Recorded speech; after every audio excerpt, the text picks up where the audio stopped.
rules of 5 minutes, for which I hadn't prepared. Can we maybe just show slide 6 only of presentation, which was for 12 minutes. All right, let me then just very briefly say that the Global Cities and Climate Change Initiative is basically the umbrella program that I will talk about. We have 5 cities that are participating in the Pacific. Next one. Until you have 5 publications from the Pacific. Yeah, this one.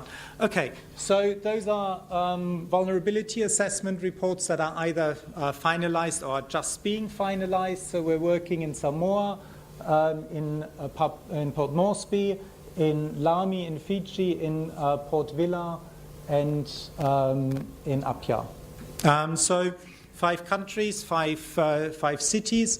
Our approach has been to, we have a process that is as participatory as possible, engaging with local governments to assess their vulnerabilities. We provide technical input in terms of the climate change science, the scenarios, but really look at a process that brings out the vulnerabilities of those that then in the process are really identified as those that are in need for climate change adaptation and resilience building. We have a citywide approach, but focusing in on the most vulnerable people, the most vulnerable places, and the most vulnerable institutions.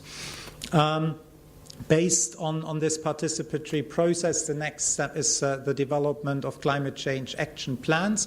Our ideal scenario is to integrate climate change then into existing plans, into existing processes, but those standalone plans have the advantage of being something that is more visible, something that you can rally around, that you can do resource mobilization around, but also is in a way a shortcut to addressing the issue that it takes a very long time to integrate climate change into existing plans, and sometimes plans are also not really implemented and followed, so to have that standalone plan supports the process. Now, in terms of resilience, the kind of areas that are emerged in terms of building resilience, they're very, very broad. They can be infrastructure related, but usually are not. They are looking more at disaster preparedness. They're looking at changing livelihoods. They're looking at new investment opportunities. They're looking at settlements, upgrading, and housing solutions to ensure that those that are most vulnerable are not the ones that are washed away with the floods immediately. We're looking at improved services in terms of water and sanitation. Some of the quick wins are drainage and similar kind of solution.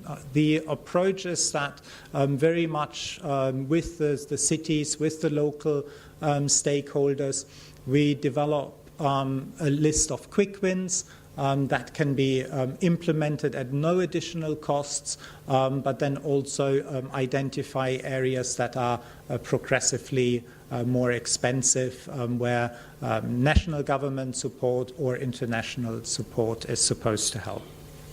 Then I'll reduce my 12 minutes to below 5 minutes.